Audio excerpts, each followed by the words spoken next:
Welcome. This is Radio Pras.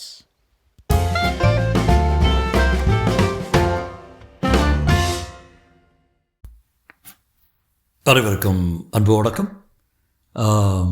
அப்புசாமியின் Aadhaar அட்டையும் அப்புசாமிங்கிற பாக்யம் ராமசாமியோட நாவலில் அத்தியாயம் 6, அதாவது 6 இன் செகண்ட் சாப்டர், இந்த மாஞ்சா சாப்டரில் 6 அத்தியாயம். அப்பாய் நாயுடு ஒரு சாதாரண சர்ஜன். எதை அவர் சரியாக செய்திருக்கிறார்? எந்த நோயாளியை வெற்றிகரமான ஆப்ரேஷன் செய்து காப்பாற்றியிருக்கிறார்? சரி, அதையெல்லாம் விட்டு தொலையுங்கள். சொந்த பெயரை அவரால் காப்பாற்றிக் கொள்ள முடிந்ததா? சில சர்ஜன்கள் ஞாபக மறதியாக ஆப்ரேஷன் முடியும் போது கத்தி, கத்திரி இவைகளையும் நோயாளியின் தேகத்துக்குள்ளேயே வைத்து தைத்து விடுவார்கள் என்ற செய்தி துணுக்கள் அவ்வப்போது பத்திரிகையில் வரத்தான் வருகின்றன. அதெல்லாம் மன்னித்து விடலாம். தனது கத்திரியை ஏதோ ஒரு காலகட்டத்தில் சர்ஜன் தேடும்போது கடைசியாக தான் செய்த ஆப்ரேஷன் தெய்வாதீனமாக ஞாபகம் வந்து நோயாளியை கண்டுபிடித்து மீண்டும் ஒரு ஆப்ரேஷன் செய்து தான் இழந்த கத்தி, கத்திரி மற்றும் அஸ்திர சிகிச்சைக்கு பயன்பட்ட நூல், ஊசி இவைகளை மீட்டதாக அவ்வப்போது அறிகிறோம். சீதா பாட்டி கணவனை காப்பாற்ற, கணவனின் காதை டாக்டரிடம் இருந்து காப்பாற்ற காரில் அவரை கடத்தி கொண்டு ரசகுண்டுவின் துணையுடன் செங்கற்பட்டு நோக்கி விரைந்து கொண்டிருந்தாள் அல்லவா? காரை சீதா பாட்டியை ஓட்டி கொண்டிருந்ததால் பின்னால் முழுமையாக திரும்பி பார்க்காவிட்டாலும் பக்கவாட்டு கண்ணாடியில் அவள் பார்த்த காட்சி அவளை திடுக்கிட வைத்தது. டாக்டர் அப்பாய் நாயுடுவின் புராதான ஸ்டாண்டர்ட் 10 சீதா பாட்டியின் காரை தொடர்ந்து துரத்தி வந்து கொண்டிருந்தது. டாக்டர் அப்பாய் நாயுடுவுக்கு டாக்டர் அபாய நாயுடு என்றும் பெயரும் உண்டு என்று ஏற்கனவே நேயர்கள் எச்சரிக்கப்பட்டிருக்கிறார்கள். டாக்டர் அப்பாய் நாயுடுவின் முகம் கோபத்தினால் சிவப்பேறி பெரிய சைஸ் கமலா ஆரஞ்சு ஒன்று காரை ஃபாலோ செய்வது போல சீதா பாட்டிக்கு தோன்றியது. நிற்க காரை சொல்லவில்லை, கதையின் சம்பவத்தை குறிப்பிட்டோம். தனக்கு தெரிந்த போலீஸ் கமிஷனர் அருணகிரியை நாடித்தான் சென்று கொண்டிருந்தான். சீதா பாட்டிக்கு பல சிக்கல்களில் உதவியவர் அந்த கமிஷனர் அருணகிரி. கணவருக்கு நேரவிருந்த அபாயத்தை கூறி அவருக்கு தகுந்த பாதுகாப்பை, முக்கியமாக அவரது காதுக்கு தர வேண்டியதன் அவசரத்தை முன்னிட்டு ஆக்சிலேட்டரை அழுத்திய பாதத்தை எடுக்கவே இல்லை. அப்புசாமி, என் கால் கிழப்பிசாச, என் காலை வேண்டி எழுத்துற என்று அப்புசாமி கூவினார். சீதா பாட்டி அதை காதிலே போட்டுக்கொள்ளவில்லை. அப்புசாமி, கால் கால் கால் போச்சே என்று கத்தியது கார் போட்ட சத்தத்தில் காது போச்சே என்று கூவது போல கேட்டது. டோன்ட் டாக் ரபிஷ், உங்கள் காதை காப்பாற்றணும்னு தானே வேகமாக ஓட்டுறேன். உங்கள் காலுக்கு ஒன்றும் ஆகிவிடாது, அப்படியே துண்டானாலும் 2 ஆப்ரேஷனையும் ஒன்று நடத்திடலாம் என்றாள். ஏண்டி கிழவே, எனவே அக்கா தங்க கல்யாணத்தை ஒரே முகூர்த்தத்தில் நடத்திடலாம்னு சொல்கிற மாதிரி சொல்கிறேன். காது ஆப்ரேஷன் 2 ஒன்றா நடத்திடலான்னு. பின்னால் திரும்பி பாருங்கள், அந்த ஸ்ட்ரெச்சர்ஸ் எலிமெண்ட் கத்தியும் கையுமா வந்துட்டுருக்கானுங்க பாருங்கள். கொஞ்சம் டேய் ரசம், ப்ளீஸ் நீ பார்த்து சொல்லுடா என்று பரபரத்தான். பாட்டியே இன்னும் கொஞ்சம் ஸ்பீடு. அந்த ஆள் கத்தியை ஆட்டி ஆட்டி காட்டுற மஞ்சள் வெயிலில் பளபளன்னு டால் அடிக்குதே.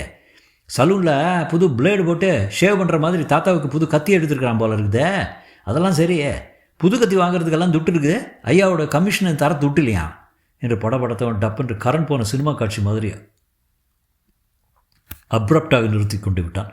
சீதா பாட்டியின் காதில் கார் போட்ட சத்தத்திலும் கமிஷன் அவன் சொன்னது விழுந்து விட்டது. ரசகுண்டு சமாளித்தான். அப்புசாமி அந்த நேரம் பார்த்து ஒற்றை விரல் சமிக்ஞையை காட்டினார். வரக்கூடாத நேரத்தில் தான் வரும். பாட்டே, தாத்தா 1 பாத்ரூம் சிக்னல் காட்டுறாரு. நோ சான்ஸ் என்றார் சீதா பாட்டி. டைப்பர் போட்டிருக்கு, ஆனால் இப்போ நிறுத்தினா காது போயிடும். அப்புசாமிக்கு ஆத்திரமாக வந்தது. ஆனால் மனைவியுடன் போரிடக்கூடிய வலு அவரிடம் இன்னும் ஏற்படவில்லை. காரணம், அவர் செடேஷனில் இருந்தார்.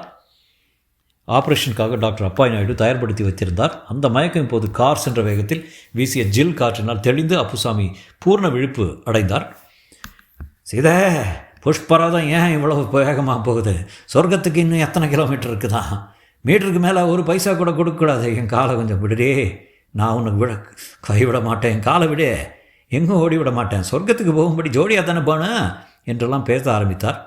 செங்கல்பட்டில் போலீஸ் கமிஷனர் அருணகிரியின் வீட்டுக்கு போன பின் தான் சீதா பாட்டியின் கால் ஆக்சிலேட்டரிலிருந்து விலகியது. அப்புசாமியின் காலும் விடுதலை பெற்றது. பாவி கூழ் பண்ணிட்டிய, கூழாங்கல் தான் உண்டு, நீ கூழாங்கல் பண்ணிட்டி அடி பாவியே, ரத்தம் கூட கசிகிறது பாரு. ப்ளீஸ் கெட் டவுன் ஃபாஸ்ட், நாம் உள்ளே போயிடணும். ரசம், தாத்தா உள்ளே கூட்டிகிட்டு போ, குவிக் என்று துரிதப்படுத்தினாள் சீதா பாட்டி. அப்புசாமி சற்று முரண்டு பிடிக்க ரசகுண்டு எதிர்கட்சிக்காரரை குண்டு கட்டாய் தூக்குவது போல, அனாவசியமாக அவரை மசால் தோசை மடிப்பது போல ஒரு மடித்து தூக்கி கொண்டு உள்ளே போய்விட்டான். சீதா பாட்டி காரை தெருவில் மறைவாக ஒரு இடத்தில் பார்க் செய்துவிட்டு திரும்பி கமிஷனர் அருணகிரியிடம் கத்தியும் கையுமாக ஒரு சர்ஜன் தங்களை துரத்தி வரும் விஷயத்தை வேகமாக விவரித்து அவசர அடைக்கலத்தின் அவசியத்தை உணர்த்தி கொண்டிருந்தாள். கமிஷனர் அருணகிரி தனது புஸ்தி மிஷையை மேலும் முறுக்கிட்டவர், யார் அந்த சர்ஜன்? அப்பாயா என்றார். சீதா பாட்டி ஆச்சரியத்தார். மிஸ்டர் கமிஷனர், நீங்கள் நிச்சயம் உங்களுக்கு கம்மிங் டு நாட் 13 ரிப்பப்ளிக் டேயில் கம்மிங் டு நாட் 13 ரிப்பப்ளிக் டேயில் ஒரு அவார்டு கிடைக்கத்தான் போகுது. நான் அபாயம் என்றதும் உங்களை துரத்தி வருவர் அப்பாயான்னு கேட்டுட்டிங்களே? அந்த அபாயமான சர்ஜன் பல கேஸுகள் இருக்கு. அவர்கிட்ட நீங்கள் ஏன் உங்கள் ஹஸ்பண்டை அனுப்பிச்சி வச்சிங்க? நல்ல காலம், அசல் காதுக்கு பதில் பூனை காதை வச்சு ஆப்ரேஷன் செய்ய வராமல் இருந்துருங்களேன். இதோ என் பிலவுட் ரசகுண்டு டைம்லி கொடுத்த இன்ஃபர்மேஷனால் தான் என் கணவரை காப்பாற்றி இங்கே கொண்டு வர வேண்டியது. ரசகுண்டு பவுன் விற்கிற விலையில் பாட்டி தனக்கு கனகாபிஷேகமே செய்துவிட்ட மகிழ்ச்சியோடு கமிஷனருக்கு ஒரு கும்பிடு போட்டான். சீதாப்பட்டி அவரிடம் ரசம் மட்டும் தகுந்த சமயத்தில் பீமாவின் பூனைக்காது இவருக்கு வச்சு டாக்டர் தைக்க போகிறாருன்னு போட்டு தரலைன்னா இப்போது எலி சத்தம் எங்கே வருதுன்னு லிசன் செய்துட்டுருப்பார் என்று பாட்டி கூறியது ரசகுண்டுவுக்கு மகா பெருமையாக இருந்தது. அப்புசாமிக்கு செங்கல்பட்டில் ரகசியமாக ஒரு நர்சிங் ஹோமில் காது ஆபரேஷன் வெற்றிகரமாக நடந்தேறியது. போலீஸ் கமிஷனர் அருணகிரியின் முயற்சியின் பேரில் சென்னை அப்போலோ நர்சிங் ஹோமிலிருந்து பிரபல விசிட்டிங் சர்ஜன் செங்கல்பட்டுக்கு விசேஷமாக வரவழைக்கப்பட்டு முழுசாக 1,00,000 ரூபாயில் பழைய காதை அழகாக தட்டி கொட்டி வெற்றிகரமாக காதை தையல் தெரியாத அளவு சாமர்த்தியமாக தைத்து விட்டார். அருந்த காது அப்புசாமியை வைத்து மாஞ்சா அபாயத்தை விளக்க குறும்படம் எடுப்பதற்கு முயன்ற டைரக்டர் பிந்துநாத் சீதாபாட்டியிடம் ஒரு தினம் அப்பாயின்மெண்ட் வாங்கி கொண்டு கூடை நிறைய சாக்லேட்டும் ட்ரை ஃப்ரூட்ஸுகளும் மாலைகளுமாக வந்திருந்தார். அப்புசாமியின் கழுத்தில் மாலையை போட்டார். கூடவே இன்னொரு வேனில் வந்த கேமராக்கள் பல கோணங்களில் அப்புசாமியை படம் எடுத்தன. பிந்துநாத் கையில் இருந்த தகர குழாயில் உறக்க கூவினார், ஆக்ஷன் மிஸ்டர் அப்பு, உங்கள் மூஞ்சியை காட்டாதீங்க, திரும்ப காதை காட்டுங்க. இந்த காதை இல்லை மேன், அந்த காதை, ஆப்ரேஷனான காதை. யோ என்றார் அப்புசாமி கோபமாக.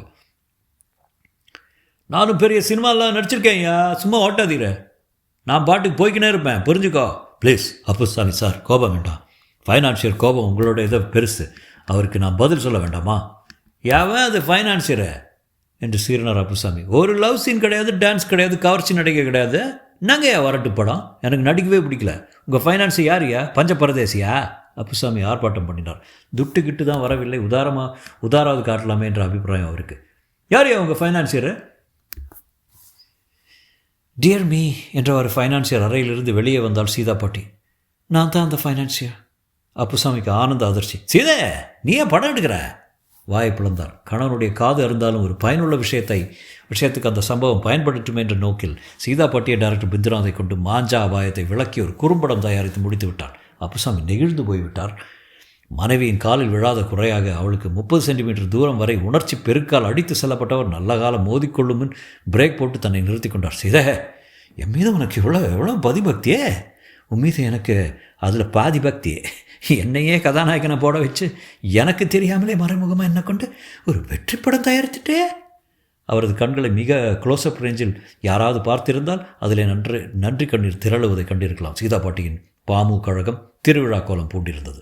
சீதாபாட்டி தயாரித்து அளித்த மாஞ்சா மெனஸ் என்ற குறும்படத்துக்கு மாநில அளவில் மட்டுமல்லாமல் அகில இந்திய பாராட்டும் நண்பளிப்பாக 5 லட்சம் ரொக்க பரிசும் தரப்பட்டிருப்பதாக செய்தி வந்ததை பரபரப்புக்கும் பாராட்டுக்கும் காரணம். சிகரமாக கும்பகோணம் ரோட்டரி கிளப் சீதாபாட்டிக்கு இந்த ஆண்டின் சிறந்த சமூக சேவகி என்ற பட்டத்தை வழங்கி 4 பவுனில் ஒரு தங்கப்பதக்கத்தையும் பரிசளித்தது.